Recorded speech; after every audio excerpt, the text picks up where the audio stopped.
Well, thank you very much. Thank you for the lovely warm welcome. It's nice to be here. Every so often we like to hear testimonies of what God is doing. So that's what we're going to do this morning. What is God up to? Let's find out what he's up to. We're going to look at two key areas. We're going to look at what's God up to amongst our young people, and we're going to hear a testimony of God moving powerfully in someone's life. So we're going to have Andy up first, and then Dennis is going to come and share what God's done in his life. Let's make Andy feel really, really welcome.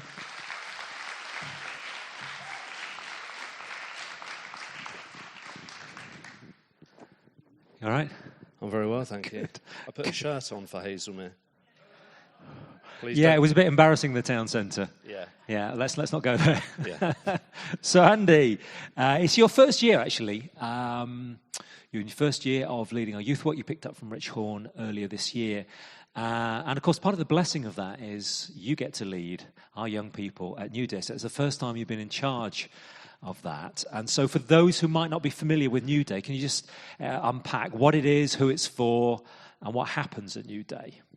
Sure. So New Day is an annual Christian festival for young people between the ages of 12 and 19. Now, whilst it is majorly attended by Christians and believers, it's open to anyone. It's open to anyone of any background. It is camping as well, so that brings challenges, and it's all done under the New Frontiers bannerhead, and King's Church is part of New Frontiers as a wider organisation. So what does a typical day look like? What happens in a day at New Day? So it's an early start, to be honest with you. It's an early start, and there is a huge enthusiasm on the first couple of days to get up early and just see what's going to happen throughout the rest of the day. As the week goes on, it's a bit more subdued, but they have meetings, they have teachings throughout the day, and they organise sports events as well. So it's a great time for whatever you want to get involved in to join in a larger community with other believers. So how many young people did we take this year? So this year we took a double-decker coach and we took 68 young people. And it's good, isn't it? 68 young people. But also a mixture. So a mixture of those who come to church every Sunday or really feel part of life here at King's, but also a number for whom actually connection with church isn't what they do. So roughly what was that mix? So we had quite a diverse mix of youth, and I would say 55 of those youth were youth that we see regularly, are regular church attenders, and the remaining 13 are ones that perhaps we've never met at all, or ones that we see very sporadically, and in some cases just come to New Day. So I went to New Day this year. It's very clear in the Bible that husbands submit to your wives as unto the Lord, something like that. And I was on the catering team. My wife was heading the catering team. It wasn't going to work any other way, I can assure you. And we believe in miracles. I mean, we see miracles at New Day. And the miracle this year at New Day is no one got sick because of the food. And that was the first prayer that we had. But actually, we do have high expectation. We've seen God move very, very powerfully in previous years. And that was the expectation for this year as well. So how do we see God move amongst people for whom church isn't the regular thing that they do? Well, it's fantastic because some of the youth that we hardly ever see or had met for the first time still experienced healing. So we had two particular examples. We had one where a girl, one of our older youth, had really hurt her back quite significantly, and movement was causing spasms and causing a lot of pain. And she attended one of the meetings and just God moved. Unsurprisingly, it's not an exclusive club, thankfully, and it just healed her back. And to see her in the meeting moving her back, and they always encourage you, just try it out if it's safe to do so. Let's see how the Lord has moved. So to see her moving about, and the look on her face was fantastic. And that ran from not just our older members, but one of our youngest campers as well had experienced a really bad foot. And that foot was causing them a lot of pain, and it was affecting the way they moved. And again, to see that young man herring it up and down the aisles, just rejoicing that he'd been healed was amazing. So we saw God move not just against our regular church attenders, but also on people that had never had an experience of the Lord before. And what was it like in terms of atmosphere, Andy, in terms of the young people, how they interacted with each other? What was that like? So one of the daunting things running New Day for the first time, admittedly with a huge amount of support, is that you think there is a point where you think we're taking 68 teenagers camping. And this was at a time when we were just at the end of that heat wave. So we were worried about how that was going to affect sleep, whether people would sleep. But to see them work together in community was amazing. It was the Lord. So you've got the youngest guys and girls joining in with games and activities with the older ones. And that wasn't necessarily always the case that other churches were experiencing. We had the opportunity to speak with some other leaders who just didn't see the amount of community that we had. And I'll give you an example of it, is that after you eat, you've got to tidy up. You've got to tidy up, and you've got 68 teenagers eating. So there's a rota where you have to clean the marquee where we're eating. Then you've got to wash up, the dreaded washing up. Nobody wants to wash. Everybody wants to dry, by the way. They want to wash up, dry up, and then put the stuff away. But not having to chase people, non-believers as well. Not having to chase people is that they wanted to do it together as a community was, again, it clearly was the Lord. And in terms of our young people experiencing God, how did they experience Him and what impact did He have? So again, we just saw the Lord moving, not just in healing, which was fantastic in itself, but again, shepherding others was a huge part of what happened. So we had a guy who had never been to church before, a young man, and there was an altar call, which is where the young people are given an opportunity to make a commitment to the Lord. Now, if you can imagine, if you're not bold and there's 7,000 people in a big top and you're near the back, that's a long walk down to the front. And this young man was looking around. He started walking and he looked around. He hesitated because he needed somebody to go with him. And one of our regular church attenders, who is not somebody I would say is bold or wants to get up and speak, no hesitation, just, I'm going with you. I will stand alongside you and I'll go with you. And we also had a prophetic word for one of the girls. She'd been praying in one of our youth meetings saying, Lord, I want to hear from you. It never happened before. And the word came, you are ankle deep in the water, and I want you to come deeper. So that's someone amongst the youth leadership that had that word for her. Is that right? By name. Yeah. So she finished praying for a word, and then that word was given to her by name. So she was, okay, Lord, you have my attention. And then when we went to New Day in the second or third meeting, one of the meeting leaders got up and said, there are people in this room where the Lord is saying to you, you are ankle deep in the water, and I want you to come deeper. Now, to be able to stand in the meeting and catch her eyes, she looks round and just was really special. And those were just some of the ways in which the Lord moved amongst the young people. So now you're back from New Day. How would you summarize sort of the effect that New Day has on our young people? So we have a broad demographic of people that attend on a Sunday morning as an example. Some of those people want to be there, and some of those people, their parents strongly encourage them to come. But after coming from New Day, some of those young people are hungry for God's word. In an amazing sense that I was last Sunday in the meeting light, as they wanted to go through Joshua and understand the story. So there is a hunger. And also some of our older youth as well, who are still part of that 12 to 19 group saying, Andy, where can I get involved? How can I serve these younger ones? And that's the Lord. That's not what I'm doing. That's the Lord. So it's a huge change, and the Lord is starting to, as you said earlier, he is starting to turn up the temperature. He is hungry for these young people, and they are starting to realize just how hungry the Lord is and reciprocate.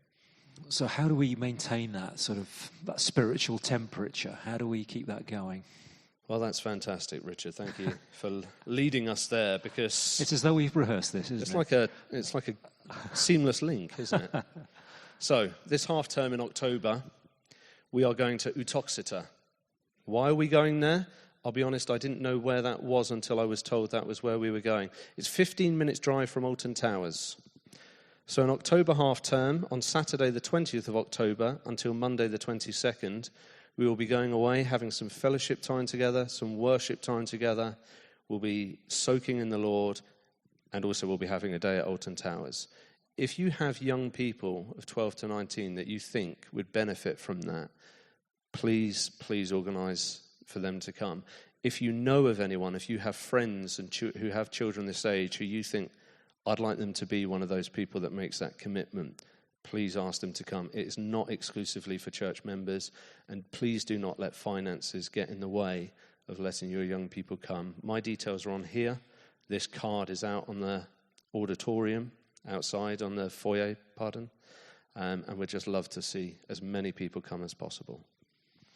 Andy, that's great. Thanks so much.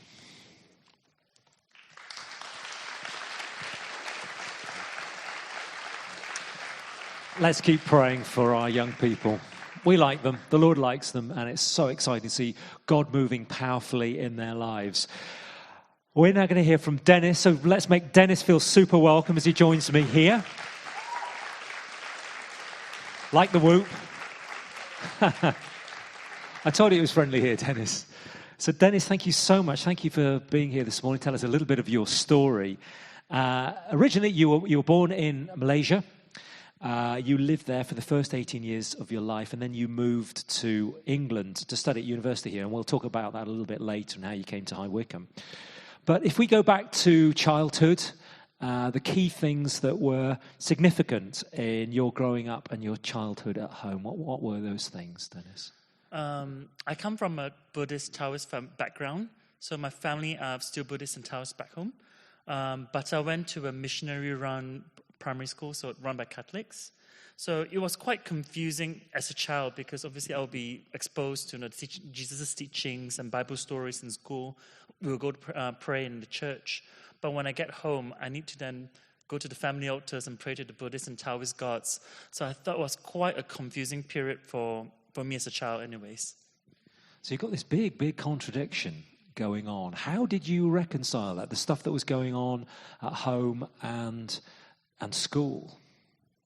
It was really difficult because obviously I believed in the stories I was being taught in school, but practicing the family traditions, worship of our ancestors, of Taoist gods and Buddhist gods, that's very ingrained into our cultures and family traditions, and is utmost important to honor them within the family. So I really had a very difficult time reconciling the two, to the point that I actually just ended up believing in a higher power rather than trying to label him as a Buddhist or Taoist or Christian in that sense.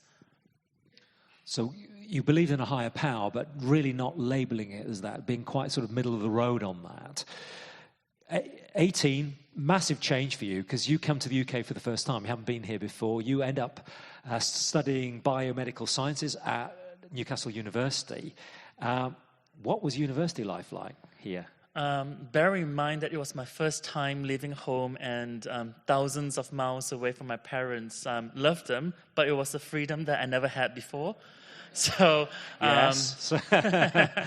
So I actually partied very hard in university, but I did work very hard as well. So I'll go clubbing out with my friends. The club closes at 2. Everyone goes home drunk, but I will actually go home, take a shower, finish my tutorial homework, and actually attend tutorials the next day and answer all the questions that has been put forward. So it was an interesting time where I partied hard and worked really hard as well. I guess the background of it was I really enjoyed university life. I really enjoyed the university education because it gave me a lot of freedom in the sense that back home in Asian studies, you're pretty much spoon-fed and memorize facts. Whereas in education system, especially in university, you're taught the basic tenets and the facts, but it's up to your creativity to sort of link them up together. So that's what I really enjoyed about it. So that worked well for you. You enjoyed that, didn't you? That sort of creative ability to think creatively. So you're in this partying atmosphere, enjoying it. Where did God fit into all this? God was still an unnamed higher power that I refused to fit into any institution of worship or religion. So I still believed in him, but he was still this vaporous higher power. Okay, so you finish at university. You actually stay 4 years at university. You do a master's degree in international financial analysis, which sounds hard. It does sound quite hard. And so you built up a lot of friends. So it was very social for you. And then you moved down from the northeast of England down to the southeast, and you moved to London. You get a job as an trainee accountant at Deloitte, which sounds glamorous, but I'm sure it was hard work. So now you're down in London. What's London life like? London life was what a 20-something, highly impressionable youth would think it is. It was bright lights, and if I partied hard in Newcastle, I guess you can guess where this is going. I partied even harder in London. It got quite destructive, I guess. It was really expensive to party out in London, and I got caught up with fashionable society. You almost have to have the latest things, the latest fashions. It wasn't just the fashions that was the latest that you must have. It must be the most expensive label. And I guess as a result of that, it was quite a destructive lifestyle, and I ran up into a lot of credit card debt. So we're going to come back to that later. So you're working hard. You're working so hard, you're struggling to keep up with your old university friends. You're making new friends at the same time in London. But then one day, out of the blue, you get a message about a friend of yours, Alan, whom you'd known very, very well and you'd been close to in Newcastle. What happened? It was my 27th birthday. Alan joined the army after university, went to Afghanistan for 2 tours, came back without a scratch. But on my 27th birthday, I received a phone call, and one of his military friends called me to tell me that Alan had passed away in a car accident on my birthday. And it was always a shock because after this point in time, I was partying hard, I was working hard, but I was really trying to build my career, sort an identity out for myself. And I keep putting my family and friends on hold, on the back burner, thinking that, once I get up the ladder, once I get to that proverbial there, I'll have time to slow down and hang out, But when I got that call, I just felt robbed of time that I thought I would have my friend. So you're with your sister, you're in Manchester, and you go to a Buddhist temple with her, and you pray. And you're really praying as a result of what you've experienced with losing a friend. What did you pray? I prayed that, I don't ask for much. I really just pray that, keep my family and friends safe and keep them healthy, but, ultimately it's keeping them safe.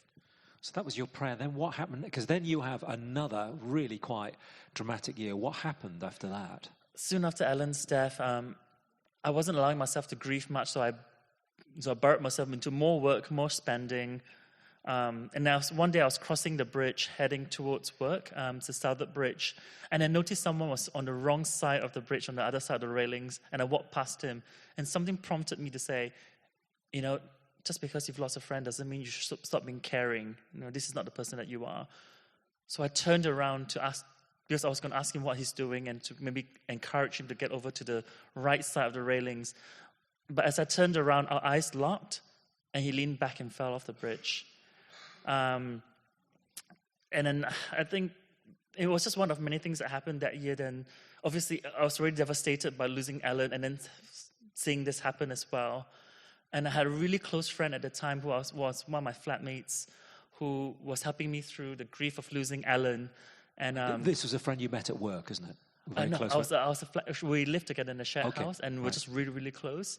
And she felt that she was helping me through my grief, and she was thinking that, for your 28th birthday, let's do a party, let's celebrate his life and your life, and just do something joyful. But unfortunately, the bank holiday weekend in August leading to my birthday, she was in the fire in Canary Wharf, so she died as well. So you're reeling from all this. How did this affect you? What were you thinking at that time? It made me question a lot of things. My life was spiraling rapidly out of control. I was trying to find happiness. I was trying to find some sense of identity through work. I was working harder and harder just to prove myself. I was spending harder to prove myself. But I just wasn't getting anywhere. And I just felt really lost. And I just felt like I was losing all my close friends. Literally. Yeah, it was a tough time. Now, of course, your job is very demanding. And on the surface, it looks actually you've got a really glamorous job. You were traveling around various places in Europe. And you told me you were doing one job. You were in Monaco, which sounds nice, in Monaco. And the partner for Deloitte is due to come out. And I think you said you had like 8 hours sleep in the week because you're constantly deadline driven. You have to get this work done. You're auditing this account, this client. And it's a very, very demanding time for you. But something significant happened. What happened? So it was midweek, and the partner was flying out the next morning to review the report that I was writing out on the client's finances. I was already working on various clients up to that point, very little sleep, exhausted emotionally and physically, not allowing myself to grieve. But it got to a point in the wee hours of the morning that I thought, I can't finish this report now. I'm just that exhausted. I thought I'm just going to take a 2-hour nap. Granted, I have only just 8 hours sleep for the whole week. I was going to take a 2-hour nap to tide myself over to wake up at maybe 4 in the morning, finish off the report just in time for the partner coming in at breakfast. So I stopped working and laid down in my bed. And because how exhausted I was, immediately I fell asleep. And I started dreaming, and it was a very, very vivid dream. In my dream, I started dreaming that I was in a huge stone building, church-like in appearance, and there was a lot of people in the church, and a central person sitting on a wooden bench in the middle of the church. And in the dream, everyone was informed that they had to do a task, but they had to do it in pairs. So I went around asking everyone in the church if I could pair up with them, and they weren't being mean, but they replied that they can't, only because they have already paired up with someone. So I started going around one by one to everyone in the church until the only person left to ask was the person in the middle of the church on that wooden bench. So I approached him and said, there's this task we're all meant to do in pairs. Can I do it with you? So he smiled and said, yes, but only if you want me to. But in my dream, I felt sad because I've asked him. So I said, but I've asked you to. I wouldn't have asked you if I didn't want to pair up with you. So he smiled again and said, I can come to you, but only if you want me to. So I said yes. And immediately this very white, hot light flooded my entire being. And I knew I wasn't dreaming. I wasn't in a stone church in the middle of nowhere. I was very suddenly aware that I was in my hotel room. It was like someone shining a bright light across my closed eyelids. And I felt like I was floating off the bed. And a gentle hand was just holding me down and comforting me. And as immediately as the vision started, it ended. And when the vision ended, I was just awake. It wasn't as if I was asleep and I slowly woke up, but I was just suddenly awake, very, very much awake. And I was the most refreshed I've been in the longest time. I wasn't exhausted emotionally or physically. I was just amazingly refreshed. What impression did you have of who that person was that you decided to partner with? I mean, he never said who he was in the dream. I mean, he was just very gentle about it the whole time. But when I woke up, I knew it was the Christian God, and I said I will follow him. So you decided, right, I'm going to follow him. What was your next step, Dennis? So I came back from Monaco and told some of my really close friends, including my flatmate at the time, who was bringing me to HDB. She obviously burst into tears, crying, tears of joy. And immediately I told the pastor of the small group that I was sort of semi-attending at the time that, of this dream and vision, and that I wanted to be baptized. And I think I got baptized at HDB about 3 months after that. So that's coming from your background, it sounds like a very, very big step. And actually you take another big step after that. You leave your job at Deloitte's, but then it's the struggle after struggle. Your dad became very ill with cancer in Malaysia. You went back home for a while. In that sort of next phase of struggle, how did you see God move? It was a difficult time. I mean, it came to a point in time where I felt it was right for me to leave Deloitte because I was so buried in work. There was no way I could get myself up, so I left work. At the same time, it was God's timing. After I quit my job, I found out my dad had cancer. So I flew back home and spent time with him, and he was getting better at the time, so that I flew back to the UK. But I couldn't find a job because I was overqualified for all the jobs I was going for. It was a very difficult and trying time, but in hindsight, it meant that I could Skype my dad every day. I mean, my dad later subsequently passed away later that year, but up to the point of him passing away, I was Skyping with him all the time. When he was watching telly, we leave the Skype on, so we're spending time together all that time. And also at the time, during that period of time, HDB was sort of revamping their cafe and bookshop, and it meant I had the free time to offer my services, to be part of setting it up, being part of the church community at the time. Like in hindsight, it was a difficult time, and I had church friends who prayed together. We supported each other through prayer, and we knew it was a time that God was with us. Although it was a trying time, but we knew God was with us as well. It was strengthening me in my faith, in my walk with Him. So quite an amazing time. God does a number of things for you, and then out of the blue, you get called for an interview in High Wycombe. In fact, you've got 2 jobs potentially you could go for. You come to High Wycombe. Tell us what happened when you came here and what God did.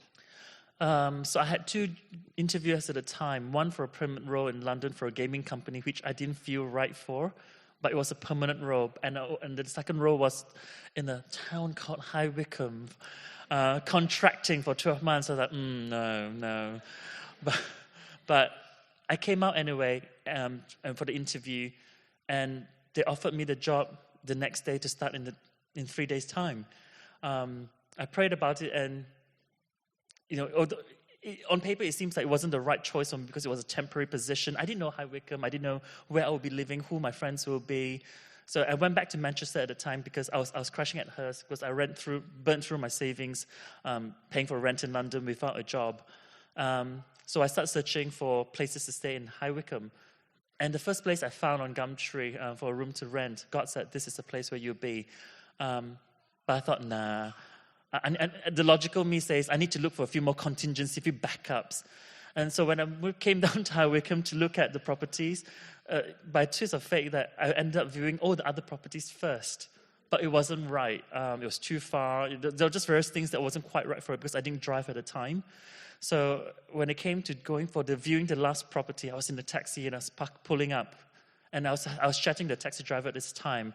And he said, you should just take this place even without viewing it. I'm like, what do you mean? So you see the house, the room that you'll be renting at is on your left. If you look across to the right, in between the 2 gaps between the 2 houses, across the alleyway, there is Johnson & Johnson. That's where you had the job? Yeah. So you didn't know, you just... No, I just went and it turned out to be quite a good place. I could literally crawl out of bed and walk to work and not finish a song on iTunes. So. Yeah. So you mentioned actually that you built up a lot of debt, lifestyle, living in London there. That's all expensive. What happened with that debt? So, I mean, a lot of things then happened since then, and a lot of circumstances, without boring you the detail about tax years and all that on contracting laws and things like that. But it meant that I paid off all my credit cards within 3 months of working in Johnson & Johnson. It was by His grace, and when my dad passed on as well, his business was doing quite badly. So, but I'm now in a position where I could actually send money home to help my mom out as well. So, it's really by God's grace. And also that temporary job of contracting for 12 months, they canceled it after 7 months and made me permanent.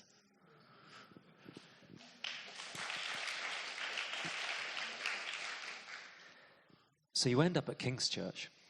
How did that happen? So up to this point, I was still going up to HDB every week to serve and the people out of church. But then I felt God prompting me to be active in my local church because I was working here but not spending any of my social times in High Wycombe at all. So there was one Sunday when I was moving and I couldn't go back to London in time. So I decided to explore the churches in High Wycombe. And there was a church near me on the brow of a hill, but when I got there, the services has ended. So I thought I'll just keep walking to town. And I thought there was this church that I've always gone past by on the bus. And I thought I'll try out. So I walked into King's. And obviously, Jeff caught sight of me and spoke to me. You can't avoid Jeff if you knew. No, I know. That's fair. Eagle-eyed. Yeah. So I said, and after having a chat with him, I joined the service, and it was just very warming because when I walked in, coming from HDB, I thought, oh, how cute and how quaint. But but it was just very warm because I could see grandparents playing their grandchildren. It was very it was a very generational, a very familial and very familiar church. And when the service started, the worship started, I joined the worship and I prayed and I felt the presence of the Lord was in the place. And then I knew then that was home was going to be. So when Jeff came and spoke to me afterwards and asked if I was going to come back next week, I said, I will, but not so soon because I need to go back and inform my pastors. Finish things well, HTB, effectively. Great. Dennis, if you look back to life before you accepted Jesus and you look to life now, how would you sum up the difference? I wouldn't say I'm more happy because happy is circumstantial, it's a feeling, but I'm filled with a deeper joy that's regardless of my circumstances. And that joy comes in trusting and knowing my identity in Christ. Whereas before I was trying to build my identity in work, in fashions, in being the most popular person, but that didn't work, that didn't fulfill me. But knowing Christ and knowing that regardless of whatever situation I'm in, He's there with me, it helps me through the highs and the lows of life. Dennis, you've had highs and you've had lows, and thank you for sharing them with us. We really, really appreciate it. Let's show our appreciation to Dennis. Thank you.